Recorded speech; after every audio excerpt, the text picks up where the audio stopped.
আজ আমরা যারা এখানে উপস্থিত, আমরা সবাই একরকম নয়।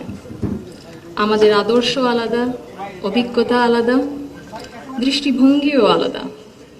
কিন্তু তারপরেও আমরা একসাথে বসেছি, আলোচনা করছি, কারণ আমরা সবাই দেশের জন্য, দেশের মানুষের জন্য ভাবছি। আর এই ভিন্নতা নিয়ে একসাথে কথা বলছি, একের পর এক শুনছি। এটাই গণতন্ত্রের আসল সৌন্দর্য। আমার আগে যারা সম্মানিত প্যানেলিস্টরা কথা বলেছেন, তাদের সবাইকে আন্তরিক ধন্যবাদ জানাই। আপনারা অনেক কিছু বলেছেন, হয়তো বা আমিও বলে ফেলবো। সো আমাদের একটা মাইন্ডসেটে আই থিঙ্ক সিমিলারিটি আছে। আমার খুব ভালো লেগেছে শুনে। আমি আজ এখানে দাঁড়িয়েছি ভিন্ন এক অনুভূতি ও আবেগ নিয়ে।